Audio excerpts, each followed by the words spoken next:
Hey friends, Mr. Dice here. In this video, I wanted to show you how I finished the bottom of these plates that I'm making on the potter's wheel. Here's one that I already have finished. I know this camera angle is a little weird. Sometimes it's hard to find a good angle when you're doing things on the potter's wheel. But this is the bottom of the plate when it's finished. That's what it looks like.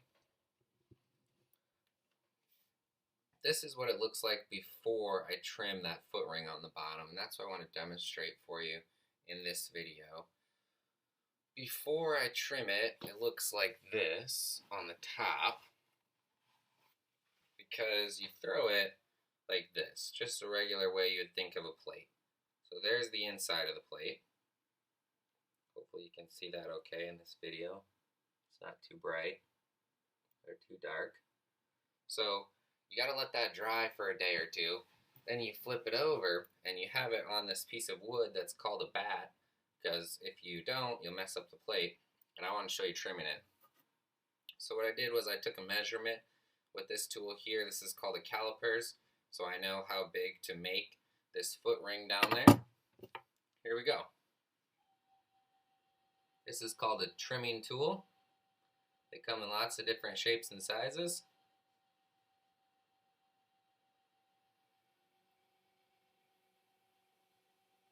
And the clay just kind of comes flying off in ribbons like that. There's a tool called a lathe, and it's something people use for wood. And that's kind of what this process is like. The trimming tool is not moving much, but I'm spinning the plate so that I can finish this outside bottom part, which I couldn't finish when I was throwing it. Can't really reach that part.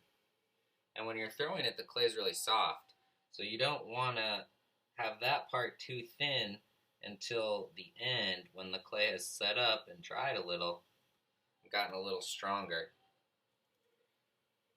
So now it's at that stage where I can trim it. So that's what I'm doing tonight, and I thought that would be tonight's instructional art video for you. I know a lot of people like clay, and clay is one of my favorite types of art, so I thought I'd make a video about that for you. Now the outside's finished, I'm going to move into the inside here. First I'm going to mark it, about where I'm going to go. I'm going to start in the middle and come out like this.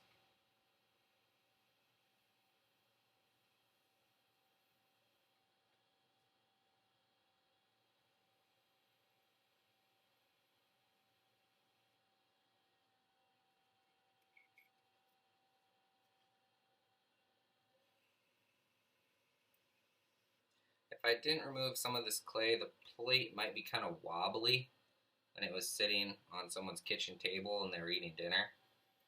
But when you have this foot ring, it's more likely to sit nice and flat on that.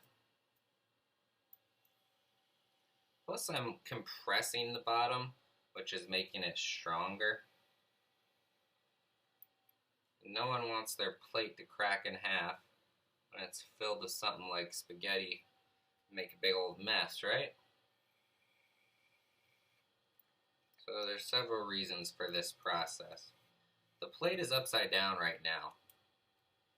If you didn't catch that when I said it before, it didn't quite make sense. Almost done here.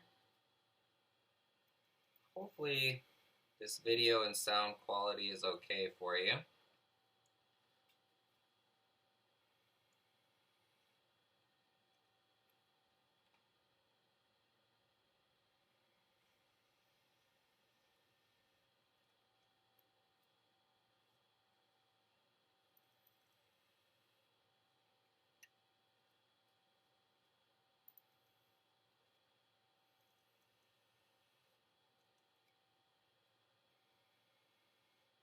So that's pretty much it.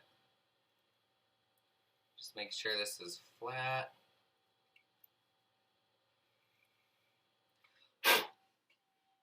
Just like that, okay? I got that foot ring I was telling you about. Now the last step is to take my fingers and kind of round this edge off.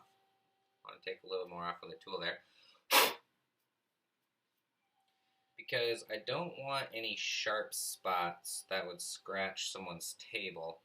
You can just about imagine if someone paid a bunch of money for this plate and they used it and it scratched their nice expensive wooden table, they wouldn't be too happy, would they? So I want to take my finger and round it like this. Make it nice and smooth. Just like that. And then I'm done. The last step is to sign it. It's always worth more when the artist signs it. So I'm just using a pen. I like to sign plates right here.